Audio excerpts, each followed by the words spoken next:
जिसका नाम था दुनिया इतनी अपनी इतनी मुसीबत में क्यों है, परेशानी में क्यों है, बेसकून क्यों है। एक्चुअली दुनिया इतनी बेसकून क्यों है, उस मैसेज में उन्होंने लिखा इसलिए बेसकून है क्योंकि वो खुदावन की तरफ ध्यान नहीं देती और उनके पास उम्मीद नहीं है। आमीन। उनके पास उम्मीद नहीं है, क्योंकि जब उम्मीद होती है तो सुकून होता है। हालेलुया। आए हम देर के बगैर खुदावन के कलाम की तरफ बढ़ते हैं। निकालिए मेरे साथ खुदावन के कलाम अक़दस में से अहबार की किताब, पुराने अहदनामा में से अहबार की किताब को हम निकालेंगे। जो भाई पढ़ लिख सकते हैं वो इसमें जरूर शामिल हुआ करें। 2 हवाले हैं, 2 हवाले पढ़ने हमें, वो बाइबल दें भाइयों। जो पढ़ लिख सकते हैं उनको बाइबल लानी भी चाहिए और पढ़नी भी चाहिए। और अगर कोई आपको मना करे ना कि क्यों बाइबल उठाई हुई है, तो मेरा नंबर दे देना उसे, मैं पूछ लूंगा उससे क्या मसला है।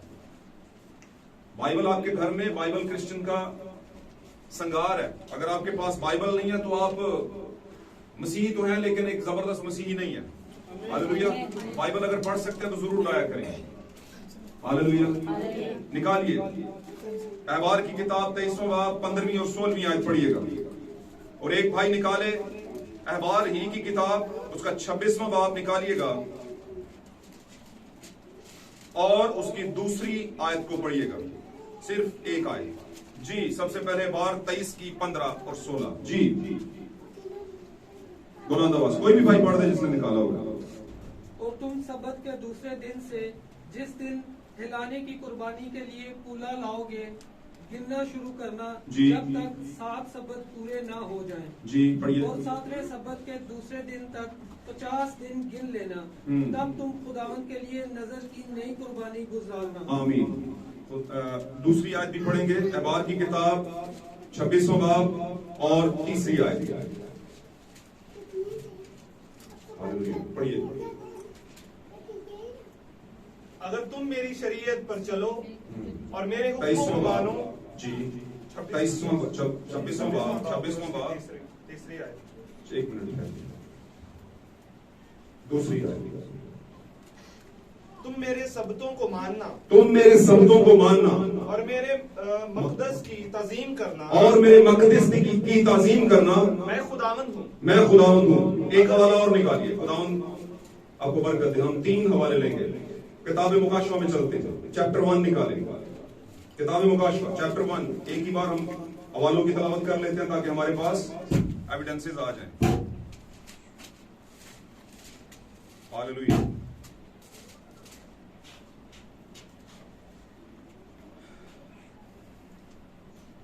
खुदावंद यीशु मसीह का यूहन्ना आरफ की मार्फत लिखा गया मुकाशवा, उसका पहला बाब निकालेंगे हम और उसकी 9वीं आयत से लेकर 12वीं आयत तक पढ़ेंगे जी। 11वीं आयत तक। मैं यूहन्ना जो तुम्हारा भाई, मैं यूहन्ना जो तुम्हारा भाई और यीशु की मुसीबत और बादशाही और सबर में तुम्हारा शरीक हूँ जी। खुदा के कलाम और यीशु की निस्बत गवाही देने के बायस, खुदा के कलाम और यीशु की निस्बत गवाही देने के बायस उस टापू में था जो पितमस कहलाता है जी। कि खुदावंद के दिन रूह में आ गया, कि खुदावंद के दिन रूह में आ गया और अपने पीछे नरसिंगे सी एक बड़ी आवाज सुनी, और अपने पीछे नरसिंगे की सी एक बड़ी आवाज सुनी कि जो कुछ तू देखता है उसको किताब में लिखकर 7 कलीसियाओं के पास भेज दे। 7 कलीसियाओं के पास भेज दे, यानी इफसुस, स्मुरना, प्रिगमन, हाँ जी, और थुआतिरा, और सरदीस, और फिलदिल्फिया और लुदिकिया। खुदावंद के कलाम का पढ़ा जाना और सुना जाना हम सबों के लिए बायस से बरकत हो। और अज़ीज़ों, ईमान के साथ इस बात को कबूल करें कि अगर किसी के ऊपर भी किसी भी तरह का मुश्किल का, प्रॉब्लम का साया है तो उम्मीद रखें खुदावंद से, वो आज इस कलाम के बायस आपकी जिंदगी से अलग हो जाए। आमीन। तशरीफ रखिए। खुदा आपको बरकत दे। God bless you. Hallelujah. Hallelujah. मेरे अज़ीज़ों, खुदावंद के कलाम पर ध्यान दें। आपके लिए यहां पर 3 हवाला जात पढ़े गए। आमीन। एक किताबे शरीयत में से, यानी कि पुराने अहद की किताब में से, किताब अहबार में से। आमीन। 23वें बाब की 15वीं और 16वीं आयत, और इसी तरह अहबार के 26वें बाब की दूसरी आयत, और फिर हमने मुकाशवा की किताब और उसका पहला बाब उसकी नामी आयत से लेके 11वीं आयत तक हमने उसको तलावत किया। इससे पहले कि हम आगे बढ़े, मैं आज का टॉपिक आपको बता दूं। खुदावंद यीशु मसीह की ईदें, आमीन। खुदावंद यीशु मसीह की ईदें कैसे हमारे जमाने में, क्योंकि पुराने अहद में यहोवा की ईदें थी, हालेलुया। और हमारे जमाने में ये यहोवा जो था कौन है? खुदावंद यीशु मसीह, हालेलुया। पुराने अहद के ईमानदारों पर यही खुदा था कि एक खुदा है और उसका नाम क्या है? यहोवा। नए अहद के ईमानदारों पर क्या खुला है कि एक खुदा था जो है और वो कौन है? खुदावंद यीशु मसीह, हालेलुया। हम पर ये एक खुदा, हालेलुया। हम जिस खुदा को मानते हैं वो सिर्फ यहोवा नहीं है, आमीन। हमारे जमाने का जो खुदा है वो यहोवा नजात देता है। यीशु मसीह का नाम है, यस्सु का मतलब है, लफ्ज यस्सु का मतलब है यहोवा नजात दहिंदा या यहोवा नजात देने वाला, जो यीशु में जाहिर हो गया, हालेलुया।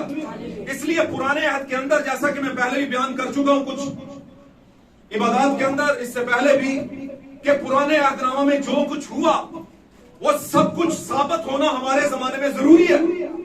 और अगर वो साबित हो चुका है और हमें पता नहीं, तो आज हमें जानने की जरूरत है, हालेलुया। और आप जानते हैं जैसे कि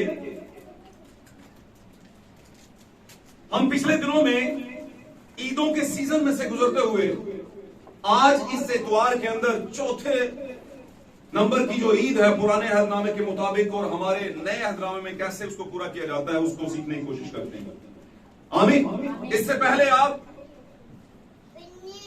फसह की ईद को मना चुके हैं, यीशु मसीह में वो पूरी हुई। उसके बाद बेखमीरी रोटी की ईद आप मना चुके हैं, जो यीशु मसीह में पूरी हुई। मनाने का मतलब समझते हैं? उसकी याद में जानना कि आज वो कैसे पूरी हो रही है। वो ईद जो कभी हुई थी बनी इस्राएल के अंदर, शरीयत के अदवार के अंदर, वो आज पूरी कैसे हुई है हमारे दौर के अंदर यीशु मसीह में। हमने उन सबको यीशु मसीह में से पूरा होता हुआ जानना है, आमीन। कैसे पूरी हुई जानना है। दूसरी ईद थी बेखमीरी रोटी की ईद। यीशु मसीह 3 दिन और रात जमीन के नीचे के इलाका में रहे, यानी वो आटा अलग जगह पे रखा गया जहां पर हर चीज सड़ जाती थी, मर जाती थी, लेकिन यीशु मसीह सड़ा नहीं, आमीन। पाक कलाम ने लिखा है, ईमान की किताब के अंदर लिखा है, उसके बदन के सड़ने की नौबत ना पहुंची, उसको खमीर ना लगा। दूसरी ईद हो चुकी। तीसरी ईद जब हमने ईद क़यामतुल मसीह मनाई तो वो फलों की ईद थी, पहले फलों की, हालेलुया। वो पहले फलों की ईद थी और यीशु जी उठने वालों में पहला फल। और आज हम चौथे नंबर की ईद पर हैं, और ये ईद असल में पहले जब फल के तौर पर यीशु मसीह को प्रेजेंट करती है, तो वहीं से अगले दिन से ये ईद शुरू हो जाती है। लेकिन चूंकि हमने संडे वाले दिन इसका तस्करा करना था, हमें बीच में दिन नहीं मिले, आमीन। और ना ही हम यहूदी ट्रेडिशन के मुताबिक चलते हैं, हम सिर्फ यहूदी कॉन्सेप्ट को लेकर यीशु मसीह में देखते हैं कि वो कैसे पूरा होता है, यहूदी शरीयत के कॉन्सेप्ट को लेकर एक्चुअली, आमीन। तो हमने देखना है पुराने अहद में जो कुछ हुआ यीशु मसीह ने उसको कैसे कैसे करके पूरा किया। और अगर उसने पूरा किया तो जो यीशु ने पूरा किया वो उसकी दुल्हन जरूर पूरा करे, आमीन। क्योंकि ये एक सिलसिला है। खुदा यीशु मसीह ने कहा जो कुछ नबियों ने तौरात के अंदर और सहीफों के अंदर फरमा रखा है वो जरूर है कि इब्ने आदम की जिंदगी के ऊपर पूरा हो, आमीन। और यीशु ने ये सारा पूरा करके दिखाया, आमीन। और उसने कहा तमाम हुआ। अब यीशु मसीह का बदन आसमान पर जा चुका है, उसके बाद उसकी दुल्हन जमीन पर है। यीशु अपनी दुल्हन की हालत में जमीन पर है, आमीन। इसलिए यीशु मसीह ने कहा था तुम दुनिया के, हालेलुया, क्योंकि वो भी नूर है। इसलिए अगर आज दुल्हन यानी यीशु मसीह की दुल्हन, द ब्राइड ऑफ क्राइस्ट, जमीन पर मौजूद है, तो मतलब क्या है इसका? यीशु जमीन पर मौजूद है। किसमें? अपनी दुल्हन में। अब से तुम दो नहीं बल्कि एक तन होंगे। ये सबसे पहले पूरा काम किस पर हुआ? किसने पूरा करके दिखाया? खुदा यीशु मसीह, हालेलुया। मेरे अजीजों, इसी तरह जैसे यीशु मसीह पर पूरी शरीयत पूरी आई और उसने पूरी करके दिखाई, उसकी दुल्हन ने भी फजल की जितनी भी शरीयत है, फजल के अंदर जितने भी कोवेनेंट हैं, कानून हैं, जितने भी अहकामात हैं, वो उसकी दुल्हन ने पूरे करके दिखाने हैं। हालेलुया। हम इसको देखते हैं। आज हमने 3 हवाले उठाए और 3 हवालों में हमने देखा कि ये सब्बत कितने जरूरी है। और ये सब्बत किसका ऑर्डर है? खुदावंद का। 7 ईदों में से एक ईद जो है वो 7 सब्तों की है। ये भी जो हमने 26वें बाब के अंदर पढ़ा था, 23वें बाब की 15वीं और 16वीं आयत में पढ़ा था, उसने कहा जब पहला पूला यानी पहले फल के तौर पर वो हलाने की कुर्बानी के तौर पर ईद मना चुको, तुम कर चुको, तो वहीं से अगला दिन स्टार्ट होगा, वहीं से शुरू कर लेना गिनना, काउंटेबिलिटी, काउंट करना शुरू करना दिनों को। और उसने कहा 50वें तक जाना। ये 7 हफ्ते जो हैं 49, आमीन, 49 दिन बनते हैं। क्यों जी भाई? और जब 49 दिन पूरे हो जाएं तो फिर 50वें दिन नया काम होगा तुम्हारे लिए। हालेलुया। तो नया काम क्या होगा? क्या होगा? आजादी होगी। लेकिन एक नया काम वहां पर क्या हुआ? रूल खुद सुधरेगा, आजादी होगी। हालेलुया। अब 7 हफ्ते यानी 49 दिन और 50वें दिन क्या है? रूल कुछ का मिलना। हालेलुया। ताकत का मिलना, पावर का मिलना। आमीन। अब हमारे जमाने में ये 7 हफ्ते कैसे आप पूरे करेंगे? मैंने पहले बताया था शरीयत को किसने पूरा किया? यीशु मसीह ने। आमीन। और यीशु मसीह ने जो पूरा किया वो हमारे जमाने में कैसे पूरा होता है? तो 7 हफ्ते 7 कलीसियाई जमाने हैं। आमीन। और अपने अपने हफ्ते के अंदर एक एक फरिश्ता आया है जो नरसिंगा फूंक रहा था।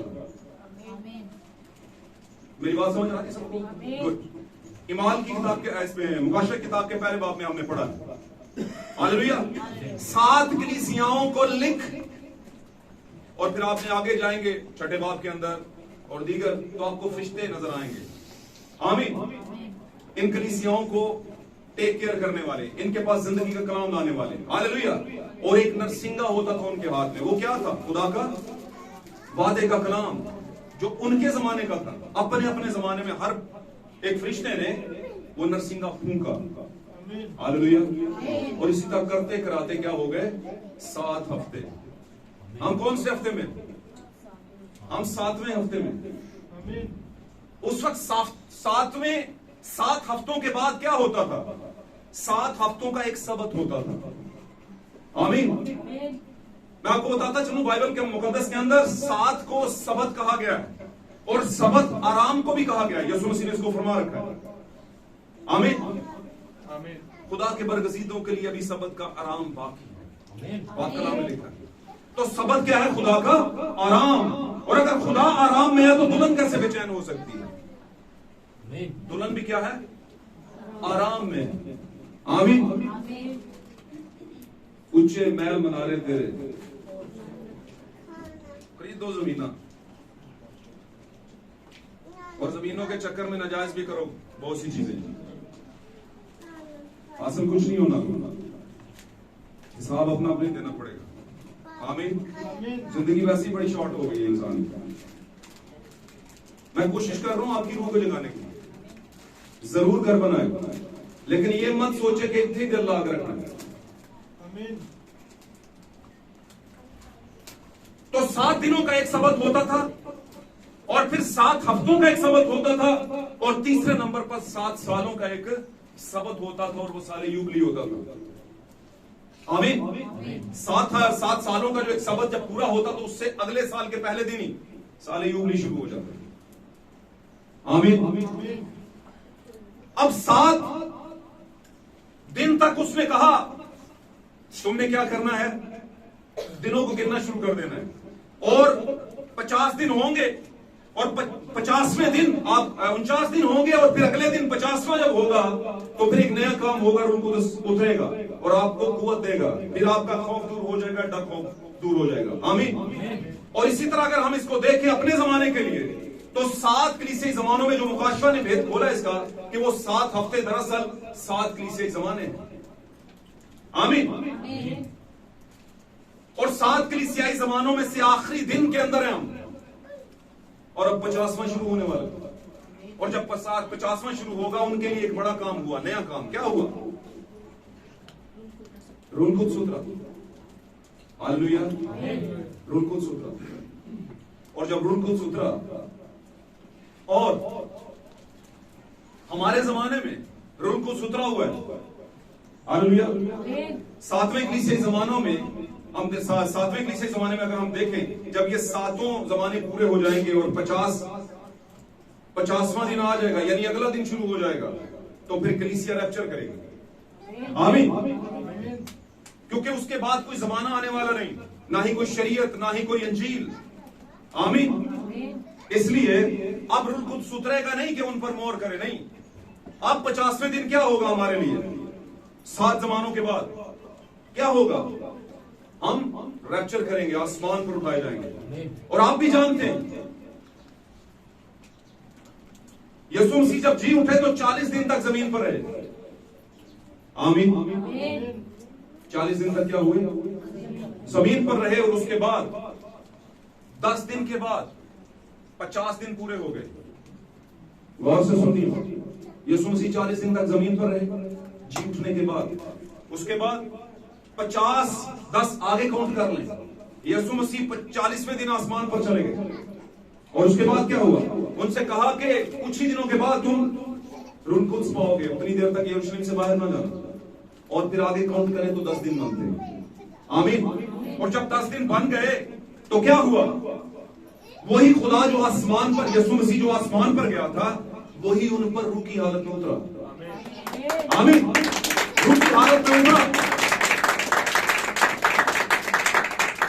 याद रखिए, अगर किसी भाई पर, बहन पर हमारे जमाने के अंदर रूलकुद्स उतरता है, हालेलुया, तो वो इस बात की दलील है कि यीशु मसीह अपना हक लेने के लिए आता है जमीन के ऊपर। क्योंकि हम उसका हक हैं, हम उसकी प्रॉपर्टी हैं, हम उसकी मिरास है। दूसरे लफ्जों में पाक कलाम में लिखा है। आमीन। हम उसका बकिया है, हम उसका छोटा गला है। और वो मोर करने के लिए उतरा कि ये मेरे हैं। हालेलुया। और उसने अपनी जो एक हक की रखने वाली एक कुव्वत थी, उसके पास जो विल पावर थी, उसको उसने ले लिया। यानी वो मिरास, वो दस्तावेज जिसके अंदर वो लोग आते थे, उन लोगों को क्या कर लिया? मोर करके उनको ले लिया। अब मेरा ख्याल आप मेरी बात समझ रहे होंगे। जब यीशु मसीह उन पे उतरा तो उनको बताने की कोशिश कर रहा था कि ये मेरे हैं। हालेलुया। और जब हमारा 7वां सबत पूरा हो जाएगा, 7वां सबत आखिर हो जाएगा, तो फिर 50वां शुरू होगा, यानी 8वां दिन। आमीन। यानी 8वां हफ्ता। और जो ही 50 शुरू हो जाएंगे तो खुदा उतरेगा और कलीसिया को रैप्चर देगा, उठा लेगा। हालेलुया। अब याद रखिए, पुराने अहदनामे के अंदर यह बात बड़ी खास है और गौर से सुनिएगा। पुराने अहदनामे के अंदर जब बनी इस्राएल को वहां से निकाला गया, यानी ईमानदारों को निकाला गया, जो कि मेरी और आपकी तमसील के तौर पर वहां पर है। हमने उनको जब स्टडी करना है, जानना है कि वो क्या क्या हुआ, तो वो सारा कुछ हमारे साथ दिया है। हालेलुया। अगर आपने अपने मुतालिक जानना है तो शरा में जाएं, शरीयत में जाएं, आपको पता चलेगा आप कौन है। आमीन। क्योंकि हम ईमान के लिहाज से इब्राहिम की नस्ल है, बिल्कुल उसी तरह जैसे वो खून के लिहाज से इब्राहिम की नस्ल थे। खून के लिहाज से वो नस्ल थे और हम ईमान के लिहाज से इब्राहिम की नस्ल है। हालेलुया। जब बनी इस्राएल को निकाला गया तो मेरे अजीज और ईमानदारों को निकाला गया, यर्दन पार करने के बाद उनको क्या दी गई? कुछ टाइम के बाद क्या दी गई? शरीयत दी गई। हालेलुया। अब पाक कलाम में लिखा है कि शरीयत मसीह तक आने के लिए हमारा क्या बनी? उस्ताद बनी। बात समझ आ रही है कि नहीं आ रही? गुलाम बन। शरीयत हमारा क्या बनी? उस्ताद बनी। मूसा शरीयत की अलामत है, शरीयत की तमसील है। आमीन। शरीयत के तौर पर कौम के साथ रहा। हालेलुया। ध्यान देना बातों पर, गौर से सुनिए, बात आपके लिए बड़ी खास है। मूसा बनी इसराइल में से मूसा मिस्र में से ईमानदारों को निकाल कर लाया, और मूसा तशबीह है शरीयत की, यानी शरीयत ने गुलामी में से निकाला किसको? इन लोगों को, ईमानदारों को। जब निकाल लाया तो एक वक्त आया कि शरीयत आगे के लिए नाअहल हो गई, और इसी दौरानिए के अंदर फजल उनके साथ साथ चल रहा था, और वो जो साथ साथ चल रहा था वो सब सुन रहा था कि शरीयत के अंदर ये क्या मानना है और किस तरीके से मानना है, और वो खुद भी मान रहा था, लेकिन फजल शरीयत में रहकर शरीयत को मान रहा था।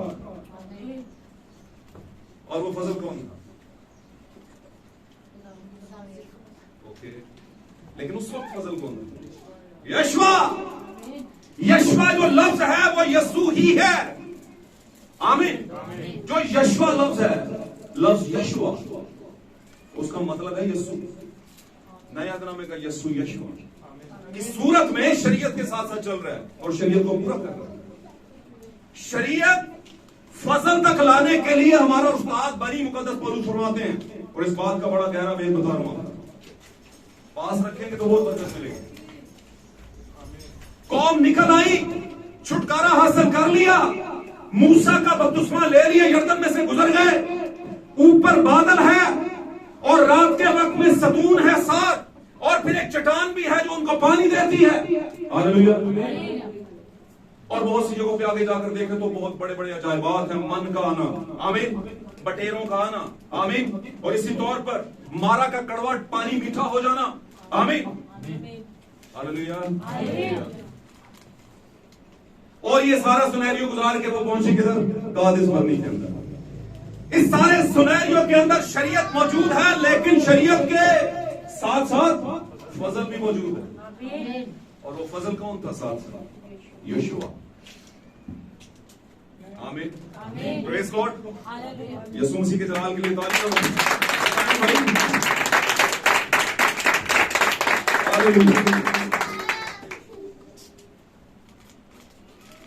यीशु मसीह के जलाल के लिए तालियां बजानी चाहिए। हालेलुया। अब ध्यान दीजिएगा, ये सारा कुछ फजल देख रहा था। यशुआ क्या है? सब कुछ देख रहा था, लेकिन इंटरफेयर नहीं कर रहा था। आमीन। जब ये करते कराते कादिस बरनी के मुतालिक मैं आपको पढ़ा चुका हूं, कादिस का मतलब क्या है, इस पर मैंने टॉपिक एक दिया था। कादिस का मतलब क्या है? कदूस, कदोश से निकला है, इब्रानी का लफ्ज कादोश, कादेश भी है इसका मतलब, इसको कहते हैं, लेकिन इसका दूसरा मतलब है कदूस। और कदूस कौन है? यीशु मसीह खुदा का कदूस।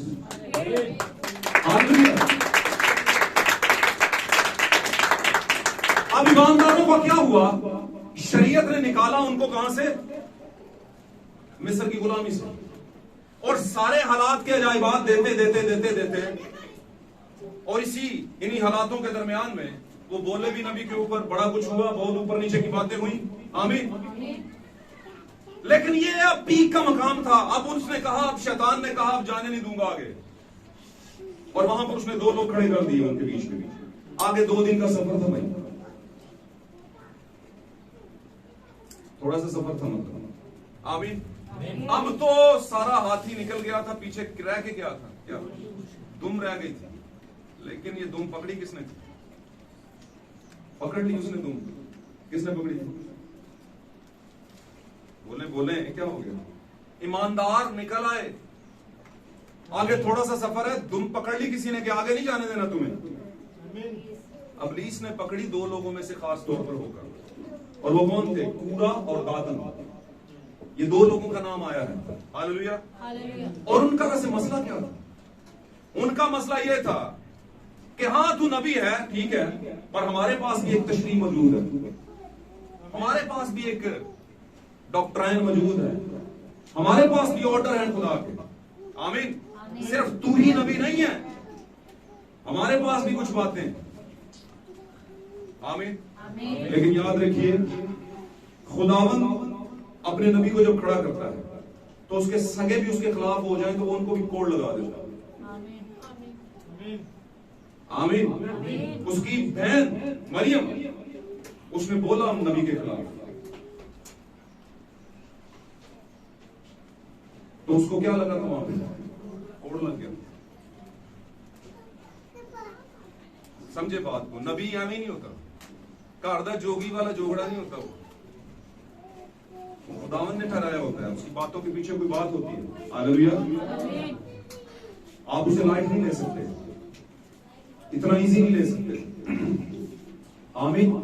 क्योंकि हो सकता है आप उसे समझ ना पा रहे हो, तो वहां पर वो उसे समझ नहीं पाए। और समझ क्यों नहीं पाए? क्योंकि उनकी समझ को बंद किसने किया था? बोलिए मेरे पीछे। इब्लीस ने बंद किया था। और इब्लीस ने जब बंद किया उनकी सोचों को, तो हाथी अभी दो निकलने वाला था, उसने दोनों पकड़ ली वहां। उसने कहा उन्होंने निकल के बको। मैंने कोशिश की थी कि जब निकले थे यर्दन पार करके, तो आप रह जाए पीछे, पर आप तो रह नहीं रहे, क्योंकि नबी साथ है, नबी पावर दे रहा है, ताकत दे रहा है उनको। और खुदा कह रहे हैं, नबी इनसे क्या है, आगे बढ़े आगे बढ़े आगे बढ़े, ईमानदारों को कह रहे हैं। लेकिन आगे जाकर उसने देखा कि ये अब नहीं टल रही कौम, नबी के साथ चल रही है, तो इब्लीस फिर दो बंदों में घुस गया। उन्हीं में से निकाले दो बंदे खड़बैंच।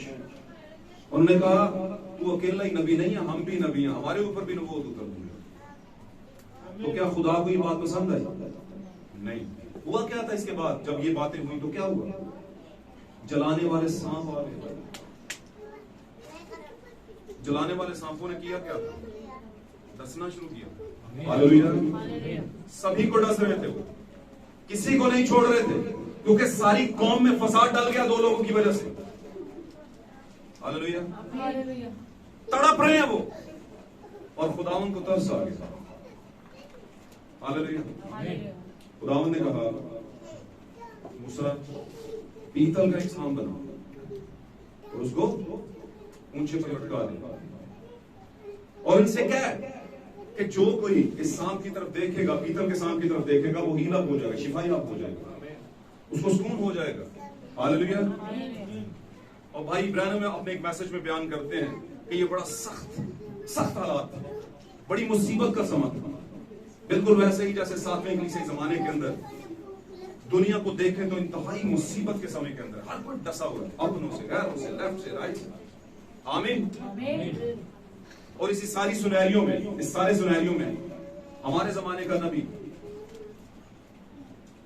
उसने हमें एक साइन दिया है कि इसकी तरफ देखो।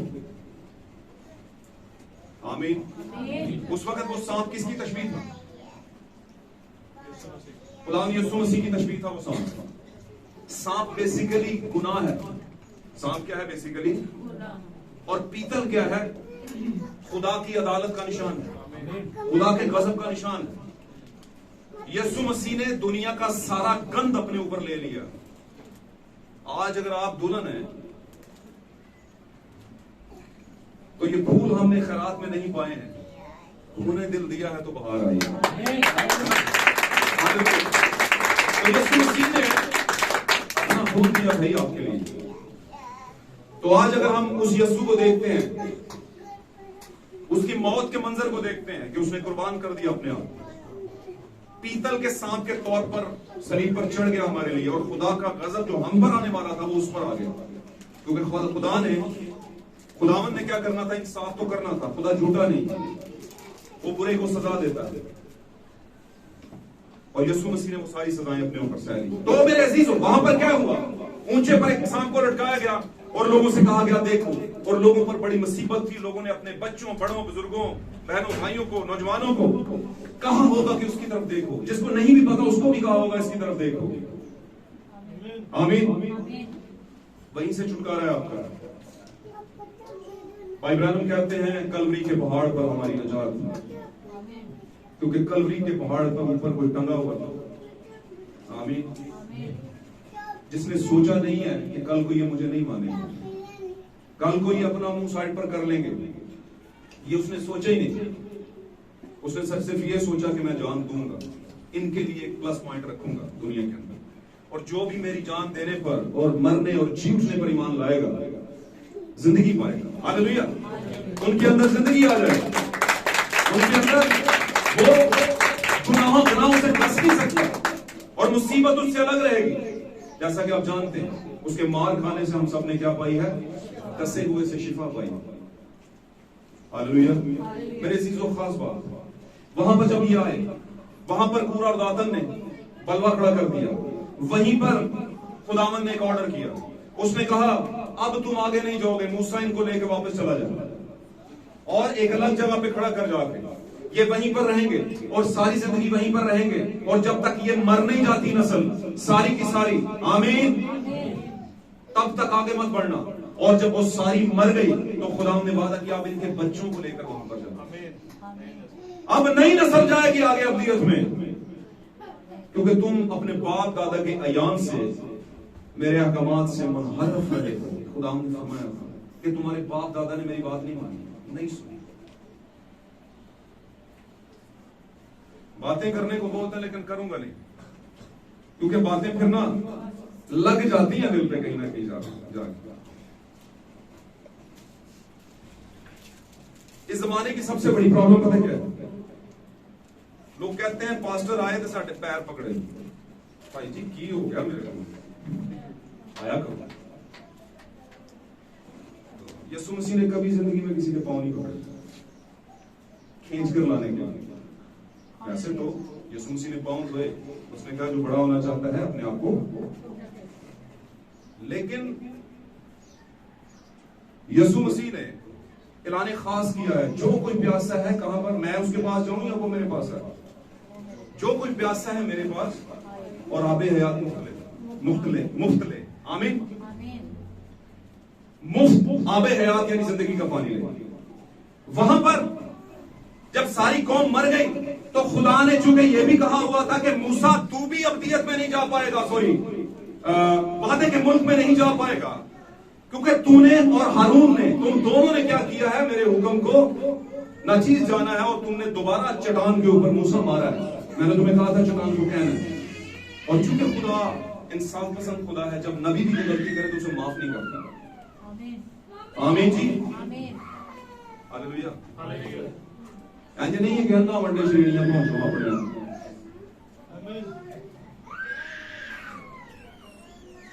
वो कहता है जो गुनाह करेगी ना जान मरेगी, क्योंकि उस वक्त तक कभी कफारा हुआ नहीं था। कफारे की इलामत दी गई थी वैसे सामने, ये पीतल का सांप इसकी तरफ देखो, लेकिन कुछ लोग कफारा हासिल करके, सेहत हासिल करके, जिंदगी में शक्ल लेकर फिर गुनाहों में चले जाते हैं, फिर उनके लिए कोई वादा नहीं अब्दियत के लिए।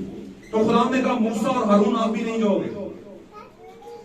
और हारून जो कि कहानत का, जिसमें से कहानत चलनी थी, उसे कहा कि इसका बेटा वहां पर जाएगा, हारून का, उसको पहनाओ। पसीका पहाड़ी के ऊपर गए वो, अगर मैं गलत नहीं तो पहाड़ के ऊपर उसको कहा इनको लेकर जा, और इसका जो वो सारा है, इसका लिबास जो है कहानत का, वो इसके बेटे को पहना। और वहीं पर हारून मरा, उसी जगह पर। आमीन। इसी तौर पर मेरे अजीजों, जब मूसा और हारून, खास तौर पर बताने लगा, जब मूसा मर गया, पाक कलाम में लिखा, जब मूसा मर गया तो खुदा ने किसको कहा, ए यशवा उठ, ए यशवा उठ, अब कौम को आगे लेकर बढ़। जब शरीयत मर गई तो फजल से कहा अब उठ, अब कौम को अब्दियत में लेकर चल। एक बात बताता चलूंगा आपको, 7वां जमाना परफेक्शन का जमाना है, और आज हमारा टॉपिक भी था 7 हफ्तों की, खास तौर पर 4थी ईद है। 7 हफ्ते 7 कलीसियाई जमाने। आमीन। गो के वो अपने अपने जमाने में परफेक्ट कलाम लेकर आए। आमीन। मिसाल के तौर पर मुकद्दस पौलुस रसूल अपने जमाने का परफेक्ट कलाम लेकर आए, जो पहला कलीसियाई रिश्ता था। आमीन। उसके बाद अरीनियस आया, अपने जमाने का परफेक्ट कलाम लेकर आया। आमीन। लेकिन ये तमसील थे सारे इस्लाहकारों की। इस्लाहकार कहते हैं बेहतरी की तरफ लेकर जाने वाले, बेहतरी की तरफ लेकर जाने वाले। अपने अपने जमाने में जो कलाम आया और उस जमाने का जो लीडर था उनको बेहतरी की तरफ लेकर गया। फिर हमारा जमाना आ गया 7वां। अब 7वां जब दिन आ जाता है तो फिर परफेक्शन की सारी चीजें खुलना शुरू हो जाती हैं। यानी वो जो चीजें बताई गई थी पुराने अहदनामे के अंदर, 6 जमानों के अंदर 7 कलीसियाई जमाने यानी 7 हफ्तों में 6 जमानों तक यानी 6 दिन तक जो खुदा ने फरिश्तों का जरिया, जो कि जमीनी फरिश्ते थे, लीडर्स थे, उनके जरिए जो चीजें बताई थी वो क्या थी कि वो चीजें खुलनी थी 7वें जमाने के अंदर। और 7वें जमाने के लिए वादा मैंने पढ़ा है कलीसिया मुकाशवा की किताब का 10वां बाब उसकी 7वीं आयत। फिर 7वें फरिश्ते की आवाज देने के जमाने में जब वो नसीगा फूंकने को होगा तो खुदा अपना पोशीदा मतलब, आमीन, जो उसने अपने नबियों और बंदों से लखवाया था और छुपाया भी था वो पूरा हो जाएगा 7वें जमाने। और पूरा करेगा कौन? 7वें जमाने का फरिश्ता, 7वें दिन का फरिश्ता। और जब वो पूरा करेगा तो वो बताएगा जो पहले दिन का फरिश्ता था उसकी इस बात का क्या मतलब था।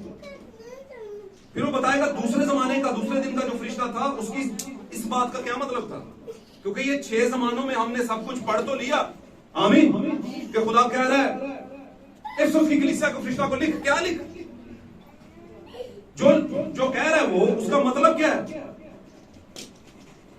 आमीन। तो ये सारी चीजें कब खुली? 7वें जमाने में, 7वें फरिश्ते ने खोली, हालेलुया। तो 7वें दिन यानी 49 दिनों के बाद हम 7वें दिन के अंदर है, यानी 7वें कलीसिया जमाने के अंदर है। एक जमाना एक दिन है, मैं बार बार आपको समझाने की कोशिश कर रहा हूं, हालेलुया। तो हमारे जमाने में वो सारी बातें खुल गई। तो पौलुस ने क्या कहा, अरीनियस ने क्या कहा, आमीन। और इसी तरह Columba, Martin Luther, John Wesley और भाई ब्रैनम तक जो कुछ कहा गया वो सब फिर इस जमाने में खुला, क्योंकि अब कोई चीज बाकी नहीं जिसे छोड़ा जा सके, हालेलुया। तो मेरे अजीजों, फजल में दाखिल करने के लिए हमारे जमाने में 6 जमाने तमसील है शरीयत की, और ये 6 जमाने हमें लेकर आए 7वें तक यानी कामिल तक, और कामिल हमें लेकर जाएगा अब्दियत तक, आमीन। बनी इस्राइल मिस्र में से निकले, उन्होंने अपने सारे दिन गुजारे, सारा वक्त गुजारा, और फिर जाकर कादिस बरनी में पहुंचे, जैसे हम इस वक्त कादिस बरनी में मौजूद हैं, आमीन। कादिस बरनी में मौजूद है और सफर थोड़ा सा रह गया है, और मुखालफीन उठ खड़े हुए हैं जैसे उस वक्त नबी की मुखालफत में उठे, आमीन। और फिर वो सारी चीजें हमारा उस्ताद बनी 6 जमाने तक कौम जो है एक उस्ताद की रहनुमाई में चलती रही जो कि शरीयत है। और फिर 7वें जमाने में क्या हुआ, फजल को कहा गया कि उठा, और यीशु वो फजल था, और हमारे जमाने में भाई ब्रैनम उस फजल को लेकर आए हैं। मैं बंदा प्रीच नहीं कर रहा, आकला में लिखा है 7वें फरिश्ता के आवाज देने का जमाना, 7वें फरिश्ते का जमाना नहीं। फरिश्ता हम नहीं पढ़ा रहे आपको, मैं आपको ये नहीं पढ़ा रहा कि अरीनियस कौन है या अरीनियस बहुत बड़ा है, नहीं नहीं नहीं, ऐसा नहीं है। ना ही मैं ये कह रहा हूं कि कोलंबस या मार्टिन लूथर या दीगर कुछ थे। पाक कलाम में नबियों ने, रसूलों ने कहा जरूर है कि हम घटे और वो बढ़े, और वो बढ़े का मतलब क्या, उसकी आवाज बढ़े। तो हमारे जमाने में अगर हम भाई ब्रैनम की बात करते हैं तो हम भाई ब्रैनम को झंडे नहीं लगा रहे, उनके जरिए जो कलाम आया वो किसी तौर पर इनकार के लायक नहीं है, उसको रद्द नहीं किया जा सकता, क्योंकि हमें पता है वो बाइबल से साबित होता है, आमीन। तो 6 जमाने उस्ताद बने 7वें जमाने तक लाने के लिए हमें 7वें दिन तक, और 7वें दिन ने क्या किया, उसको कहा गया फजल उठ, ऐ यशवा उठ, आमीन। तो हमारे जमाने में भी एक यशवा। आपको पता है खुदा कभी भी फिजिकली खुद काम नहीं करता, खुदा हमेशा पर्दे में आया, आमीन। पुराने अहद में भी खुदा पर्दों में आता था, याकूब के साथ कुश्ती की, सारा और अब्राहम के पास गया, आमीन। बदन के अंदर, पर्दे के अंदर, मूसा की झाड़ी के अंदर, वहां पे झाड़ी जो थी वहां पर कौन उतरा हुआ था, और भट्टी के अंदर कौन उतरा हुआ था, और ये सारी चीजें जाहिर करती हैं कि खुदा आता रहा है जमीन के ऊपर, आमीन। और फिर ये आना जाना उसने छोड़ा नहीं है। फिर जमाना आगे बढ़ा, यीशु मसीह के बदन में से होकर आ गया और लोगों से बातें करना शुरू कर दी।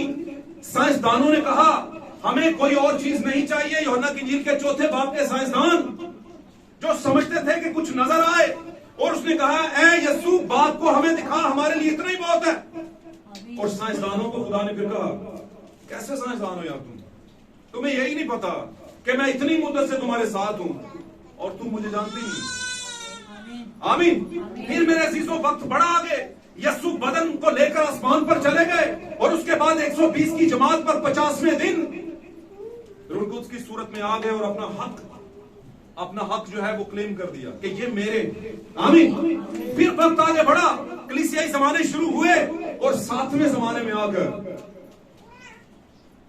आमीन, 7वें जमाने में आकर उसने सब कुछ खोल के रख दिया, क्योंकि आगे 8वां जमाना आने वाला नहीं है। 8वां जमाना जो है, 8वां जो है वो टाइम पीरियड से बाहर है। मिसाल के तौर पर अब्दियत जो है वो टाइम में नहीं है। आमीन। टाइम क्या है? दुनिया, साल, महीने, दिन, घंटे, आमीन, हफ्ते, अरब, क्या उसे कहते हैं, सदियां, ये सारे जमीन का टाइम है। लेकिन जब आप अब्दियत में चले जाते हैं फिर टाइम खत्म हो जाता है, टाइम नहीं होता, फिर आप अब्दियत तक जीते हैं। हालेलुया।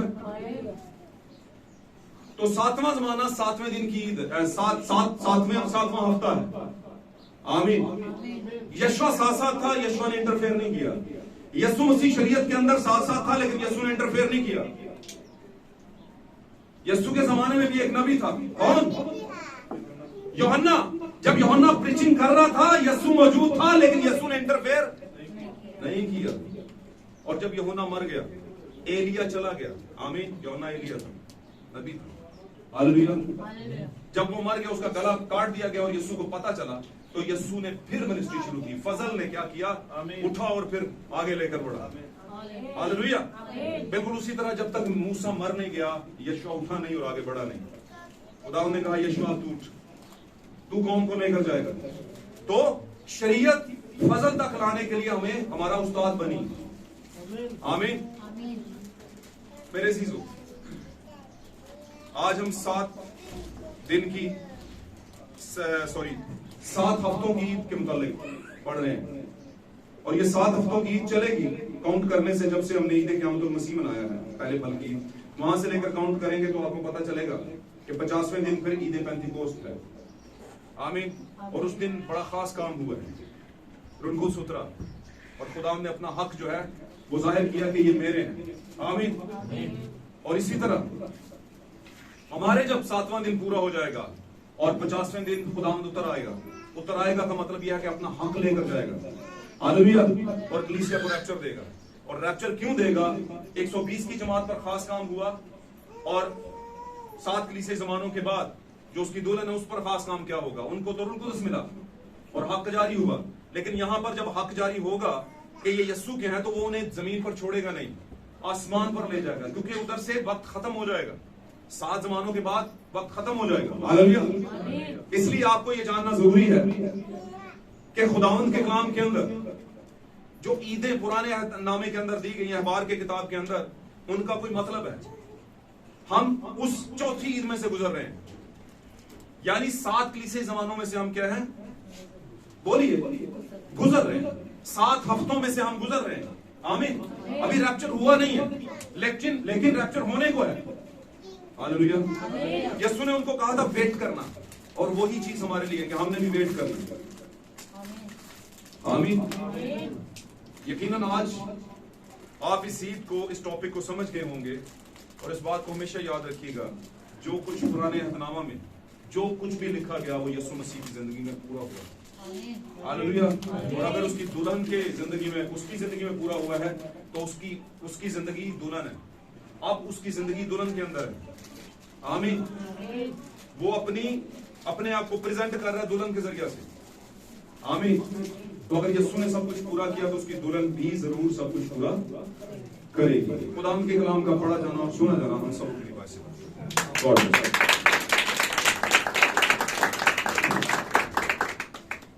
आए हम सब भी सब बड़ी आवाज़ के साथ अपने आप को शुक्रगुजारी